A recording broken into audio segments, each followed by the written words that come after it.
God, I need a drink. And it's probably not even for the reasons you might be expecting. I'll get into that a little bit later. But first and foremost, let's see something to immediately get triggered. LOL, anti-cred is a meme. Pretty much like I expected. So, what I wanted to do to go into this, because this is an iWinter team, iWinter is going to be going into whoever your green unit is, and she also happens to do stun shit, and if she does not crit you, she does not deal the additional damage. So that was the initial thought process behind using Navy Captain Landy, Diene, and then also Mort. However, my speed tuning's all fucked up, so all that wonderful fun buff shit that I just did immediately goes away. At least on my Mort, the unit that actually matters. So we're going into Alencia, then we're also going into Choux, and then also iWinter. So the plan was, oh yeah, we'll go ahead and we'll bait that iWinter, and then we'll be just fine. So now it kind of looks like, hey, Lucent's a fucking retard, and he doesn't know how to fucking space shit. However, thanks to the magic of Navy Captain Landy counter shenanigans and the fact that we had just enough HP, we ain't dead yet!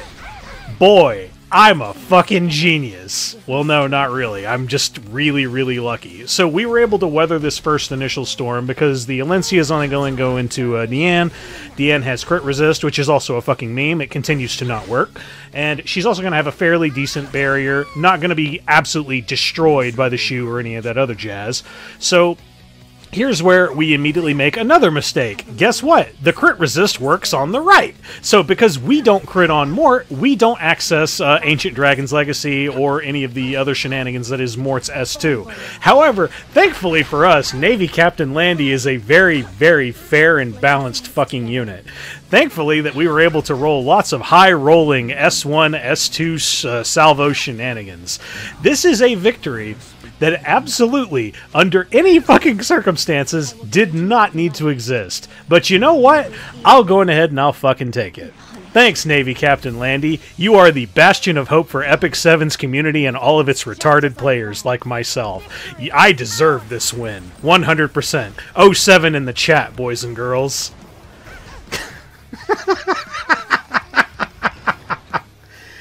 So, on to the next round. So you're going to see a pretty prime example of like why you never see me play Ran. Spoiler alert, boys and girls, LucentAzure is a fucking hack and he has no speed gear. So what I was initially planning to do, because I was getting a little bored of how I go into ae-KARINAs, I was wanting to go into ae-KARINA with a irresistible death break because Ran is a fair and balanced fucking unit and he can do that. So now we have a death break on ae-KARINA, so now, naturally, this should be 100% in the bag, no? Well, no. Here's the reason why. We still activate Magic for Friends, take a little bit of a hit, but because we have Roana on our team along with Requiem Roana, we were able to do damage, we were able to do some cooldown shenanigans as well, and we were able to get a nice big heal. However, the problem arises in the fact that we haven't killed Mercedes once yet. And we still have ae-KARINA to deal with. And we've already lost our skill null on Ran. So all you need is one good hit to go into me that is surely going to element disadvantage. Oh wait, element disadvantage don't fucking exist. And straight up Requiem Roana got fucking toasted. So we lost Ran and Requiem Roana. They both had revive buff on them. They immediately come back having next to no fucking HP. Then here comes ae-KARINA, even though she had death break, still has death buff, so she does neutral damage, kills my frontline, and because the frontline's dead, Requiem Roana is a literal useless character if she doesn't have a frontline unit, because if you don't have a frontline unit, you aren't going anywhere on the fucking CR bar. Period. And now we're just left with regular Roana. I was debating on if I wanted to actually continue this and just see if I could slowly whittle it down, but the Mercedes was just doing way too much fucking damage. Get me the fuck out of here. So yeah, maybe it's time to wake up and start playing the game a little bit more seriously. So, first and foremost, here's a team that I swear, this team's blowing up. I'm seeing this almost every single, like, Guild War now. Ran, Lilias, and Senya. So, I counteract that with Inferno Khawazu reacts to Ran. Hey, cool, big thing here. Reacts to Lilias. Doesn't affect me. I have immunity. Then it does Ed. Ed does his thing. Skill null's no longer a thing on Ran. Then it activates the Senya. I don't give a shit. Then it also activates Rimuru. Rimuru got that big dick damage. He goes ahead and penetrates that Ran and makes him feel like a really, really sad boy. Now, Ran is dead, and now that leaves only 2 targets left, that being Lilias and that being Senya. So, it's really your case, it's your choice of pick. I honestly suggest going for the Senya. The sooner the Senya is dead, then you really have no offense on the other team that can really even affect you. Because, like, right here, even if the Lilias was able to go into me, thankfully, my Ed has a lot of defense. My Ed is actually very, very thick. He's not very, very high on damage, so he would survive being hit from a death-broken position. Now, going into yet another team that is tons of fun. You guys are probably like wondering, like, hey man, Lucent, why do you use Dark Corvus so much? Well, you know what? I'll go ahead and I'll explain to you right now. The biggest reason why I use Dark Corvus so much is because Navy Captain Landy is being so fucking ridiculously overused now, to where Dark Corvus no longer was a desire, but he has now become a necessity. The only other units that can really even fight Navy Captain Landy are units that either bypass crit resist, or they just straight up do so much fucking goddamn damage through not having to crit in the first place, then that's how you deal with it. So for this team in particular, I could do a Runka shenanigans, but the thing you're dealing with there is you're dealing with Choux. Choux would get the barrier from the Conqueror Lilias, and then you can't really effectively deal with that. You could possibly do like a Runka and Roana, but then you have a... like, here's the problem that really arises. We don't have a whole lot of like really good dark baits that are like healers that can also do like a lot of attack buff related shenanigans, that can do a lot of cleanse shenanigans. And that's, like, really the problem. And that's where it just opens up to, like, oh, fuck it. Just use Dark Corvus for damn near fucking everything along these teams. Because, one, Dark Corvus is the best, like, light bait unit in the fucking game. He just is. And it also works extra well here because we have 2 green units that are on our sides. So guess who the Choux going to go into? She's just going to continue to go into the Dark Corvus. And because we're rocking Proof of Valor, we're taking even less damage. So even if she crits me with the S1 and she hits me again with the S2, whoa, holy shit. That's 4 turns of extra cooldown shenanigans that I can go in with a Devil's Descent. Have you noticed that, like, we really haven't been here that long and the fight is already almost over from a Conqueror Lilias, a fucking Navy Captain Landy, and a Choux all at the same time? We're 78 turns in, and the fight's over. Well, 78 turns remaining until 0. But, like, these are, like, really prime conditions where Dark Corvus feels like he's necessary because he's one of the best picks you could pick into it. And we just don't have a whole lot of great options to go into it.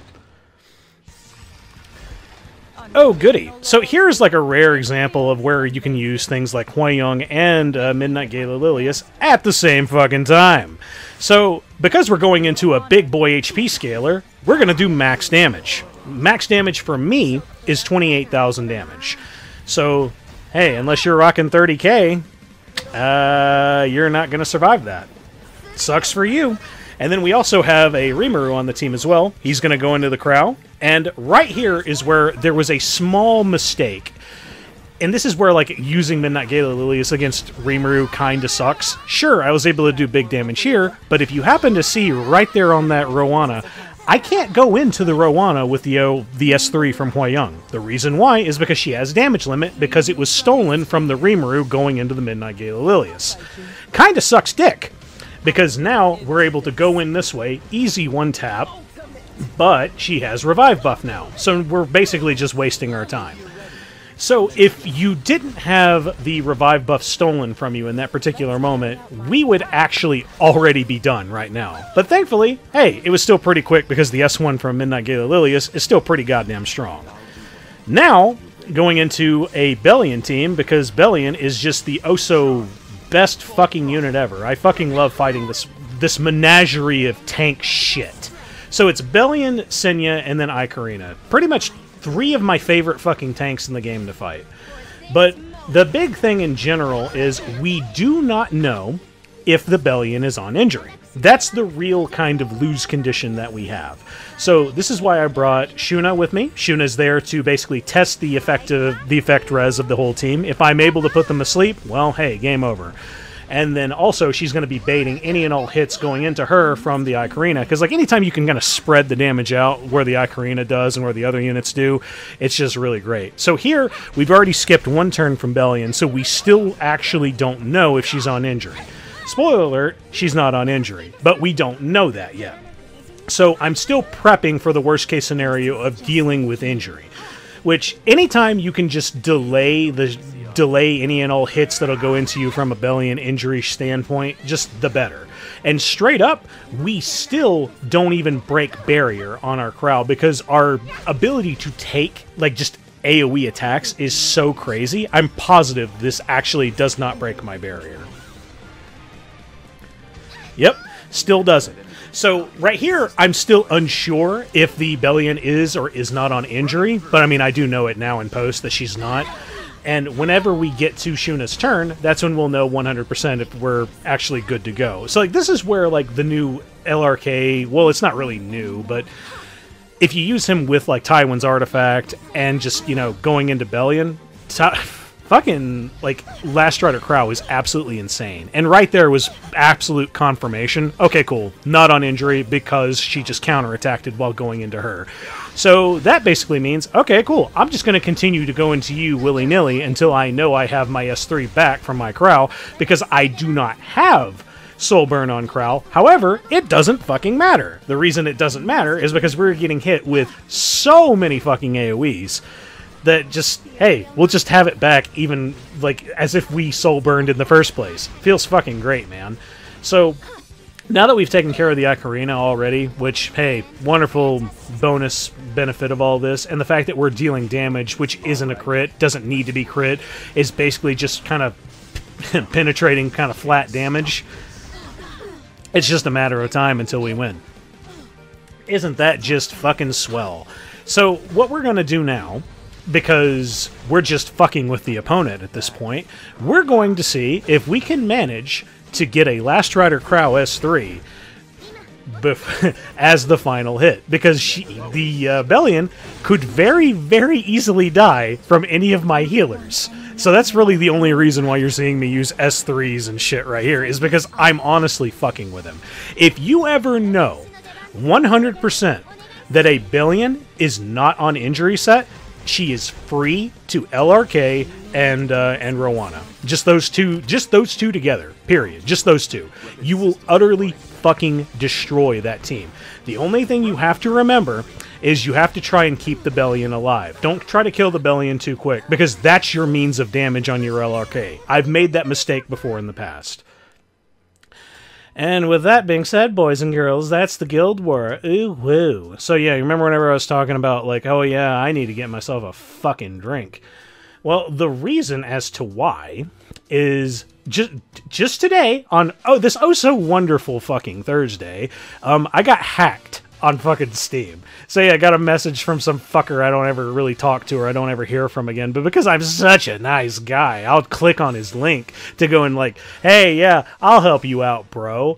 And then like, no, you're a fucking retard. You clicked the link. LOL. That's my account now. So now I'm dealing with like all this other bullshit and just trying to make sure nobody else is doing the shit that I did after I changed my passwords, and it's just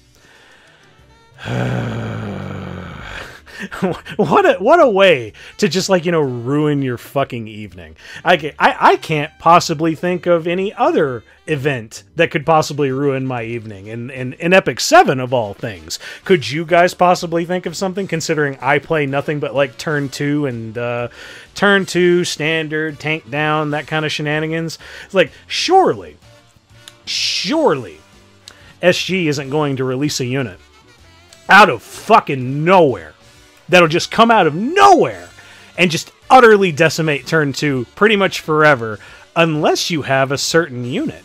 A certain unit that's going to be buffed the next day. We're actually looking at old footage before buff hits. The buff actually hits in the next section, where a certain unit by the name of Moon Bunny is the only means that you can fight this unit. Gee, Isn't that fucking interesting? Good thing we're not fighting that unit anytime soon. Probably gonna happen on Friday. Either way, rant over. We'll go ahead and we'll see pretty much exactly what I was talking about, because the thing that you're about to see coming up is pretty much what I was working on before I got fucking hacked and my entire fucking evening was ruined. So hey, let's check it out, shall we? Update, stop it!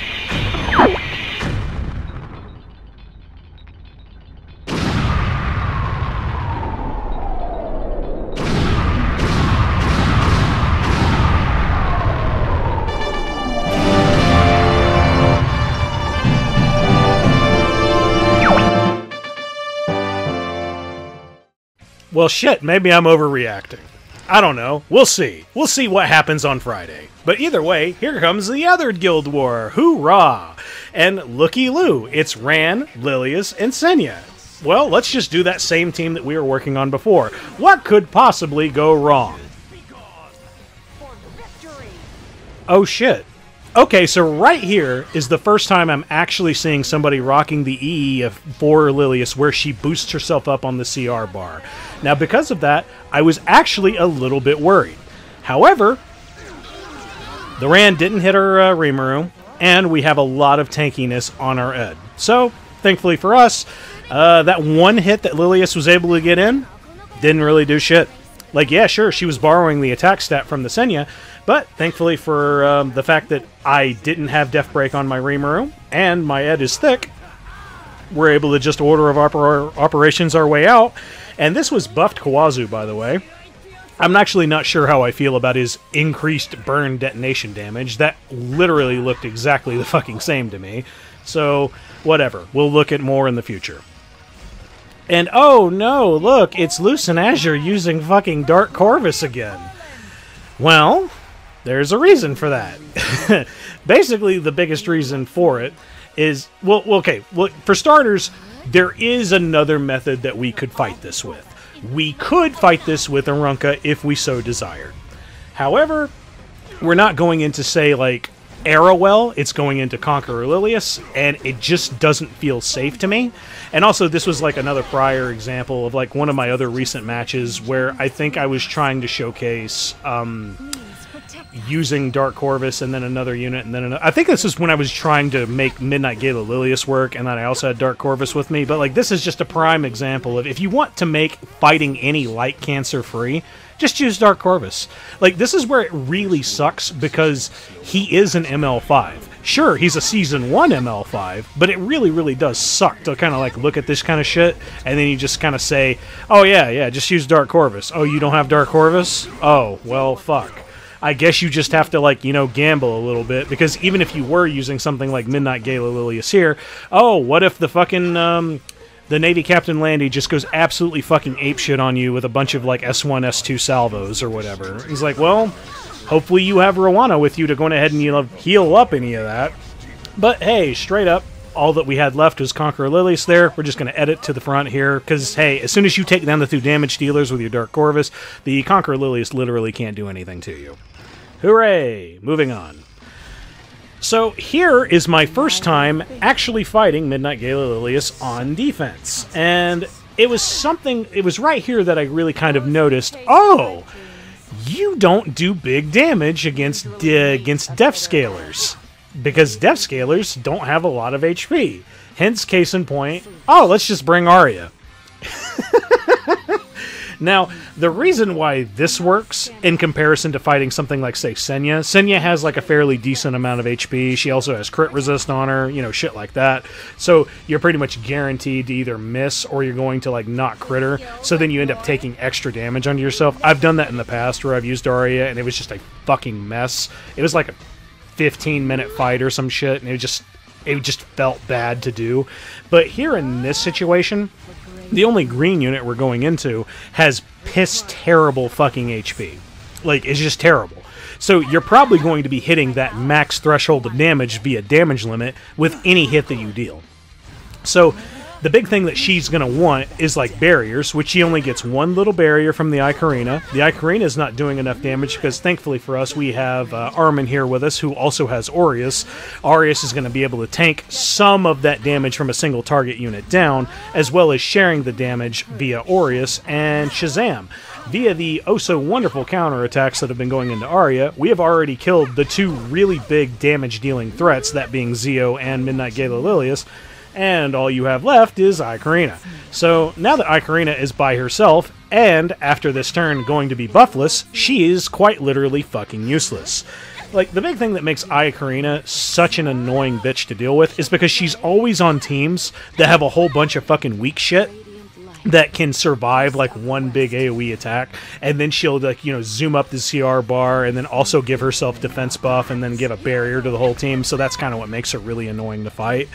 But here, because we're controlling who she's going into, because she's not going to go into any green units, only going to go into Aria, we happen to have Destina with us as a healing anchor and as a revive unit, and then we have Armin here just to like mitigate any and all damage. We're able to slowly grind the team out, and everything is hunky-dory.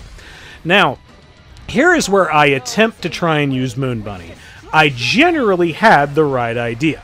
However, I get really, really fucking unlucky. And every time I use Midnight Gala Lilias, it fucking sucks. And shit just doesn't feel good at all. Case in point, oh cool, we only did like half damage there and we did not kill or do enough damage to like really deal with her. So now she's like healing up to full, and it's almost like we didn't hit her at all. However, we still do have Hwayoung on our side, but we're also dealing with an Apocalypse Ravi. So because we're dealing with an Apocalypse Ravi, we kind of have to just like let it rip and use the S3 to go into her. Thankfully for us, she's actually not on Proof of Valor, so no Proof of Valor, and taking a massive risk going into her because she had a fucking barrier, we were able to one-tap her with our Triple Torrent Hwayoung. However, Landy is just getting all the fucking procs via counterattacks and salvos, you fucking name it. And oh, looky there, Midnight Gala Lilias is already fucking dead. And this was another mistake. Doesn't fucking matter. But what I could have tried to do is try to put the Conqueror Lilias to sleep with the S1. However, it doesn't matter. The the Navy Captain Landy just was high rolling way too fucking much. Just did counterattack after counterattack after salvo after salvo. Oh, but how do you fight that consistently? I just use Dark Corvus. We'll get into that in just a second. So, now we're going into a Lua and a Savior Aiden and then an Apocalypse Ravi. So, like, normally whenever I'm fighting Lua, I usually bring, like, Shadow Knight Pillis and then, like, Christie and Roana and stuff like that. However, we're going into a Lua and, like, two annoying DPS. So what we're going to do is we're going to use Benimaru. I currently have him on Arunka's artifact because that gives 15% accuracy. It's not perfect because if you want to have perfect accuracy, you need to have that sumbitch leveled up to fucking plus 30, which is ridiculous. I mean, if you want just the consistency, you could just use an Oath Key. Like, that is an option that you do have, but I kind of feel like your damage is going to be a little bit nerfed. But either way, we'll, like, opening turn, go into the Savior Aiden. Then this way, we don't have to deal with being one-tapped, because the Savior Aiden would then just go into my Shadow Choux, and she would just kill her. So here is also where I attempted to try out Urban Shadow Choux to just see how fun the injury is on her. The answer is, it's really, really fucking obnoxious. Now, we're not dealing with anything that can really counter Urban Shadow Choux here, because the big thing that really fucks her up is if you hit her with Unbuffable. Because if you hit her with Unbuffable, then she no longer has bzzzt, and whenever she doesn't have bzzzt, then she can't injure you.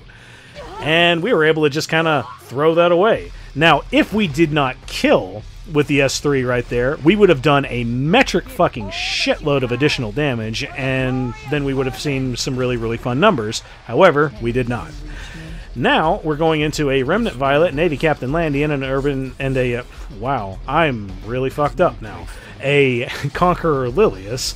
And so this is basically what I decided to do. Hey, we'll bring Magic Scholar Doris basically to tank any and all hits from the Remnant Violet. Also going to give ourselves Death Buff. I'll have a Destina here just for any and all cleansing that I may or may not need, along with some big ol' heals as well as Guardian Ice Crystals, because that is a very fair and balanced artifact. And then along with that, we'll have the Conqueror Lilias going into our Dark Corvus. along with our Navy Captain Landy, going into our Dark Corvus. Pretty much, you know, we're 10 turns in, and we pretty much already have Devil's Descent. So here is where I already have like a little bit of a conundrum, and also a little bit of me not kind of paying attention. Maybe I kind of wanted to top my health off a little bit here. Little baby heal. I really didn't need to do that. But here I decide to go into the Conqueror Lilias because I can't remember what her HP values were, but I was pretty positive it wasn't like over 20k. And like the Navy Captain Landy also had a barrier. You just never know if you're dealing with like any 20k HP monsters. I could have also gone into the Remnant Violet. Either way, I kind of felt like Conqueror Lilias was the best option. Just decided to go into her, and Shazam, we were able to kill her in one hit. Hooray! We're good at video games. So the next goal here is we're going to try and see if we can provoke lock the Navy Captain Landy. So if we can manage to provoke lock the Navy Captain Landy, we're 100% golden. Also, the first random S3 from the Remnant Violet comes in, hits my Destina. Thankfully for us, we still have a lot of skills left on our Magic Solar Doors because Prophetic Candlestick is a based as fuck artifact. Can't believe that is a 3-star artifact, but hey, whatevs. Sometimes 3-star artifacts are just straight up better than 5s. Can you guys even fucking believe that Biken's artifact, you know, that limited Guilty Gear character with that limited artifact, all it does is just fucking put bleed on the units? Can you fucking believe that that's a fucking... that is a fucking limited artifact? It kind of blows you away, doesn't it? It's almost like a lot of stuff was just kind of forgotten about in the game, and SG's not going to really care to go back and buff like old shit. Don't blame them. What kind of money are you going to make off of the limited units? I don't know, I guess you guys are going to have to buff them a little bit. But either way, Navy Captain Landy is able to get her S3 off. We have more than enough HP. We're still able to use any and all heals here. We have Devil's Descent. Go into her, and shabams. It looks like that's it, boys and girls. Hoorah! The light will always win. And that was Wednesday's Guild War against a top 100 guild.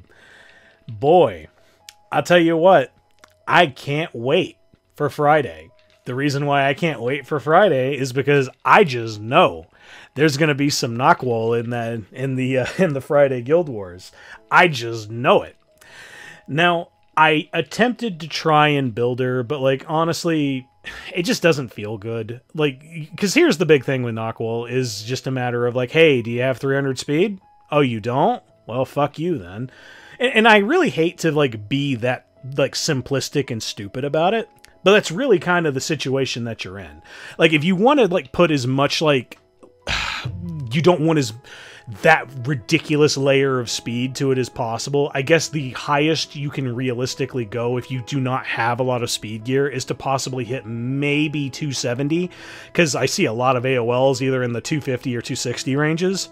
So then maybe a 270 will really, really keep you safe. Because that's the big thing that where, like, knockwall is just going to be absolutely ridiculous going, like, into any standard, is the fact that her S3 actually works against AOL. It prevents the cleanse that AOL's going to do. And if you also reset her, you straight up aren't even going to see the S3. She is probably one of the most busted fucking units I have ever seen that is going to help cleave so spectacularly rip fucking turn 2. The only thing that can even kind of fight her right now is just going to be anything with evasion, because she doesn't have non-attack skills like Lua does. So she has to hit for her shit to work. So the only real option that I'm seeing for turn 2 to really fight her is either 1, you use Moon Bunny, because Moon Bunny's cleanse on her S2 is like not an acting skill. It just kind of happens. So like that's the big stipulation. If you have a skill and there's an animation tied to the skill, like your character does shit, then you can't use it. But you know what? Either way, we'll deal with knockwall whenever we actually see her in action. And maybe that'll be soon. And if you guys like my content, go ahead and hit like. And if you want to see more of my stuff, please hit subscribe. Later.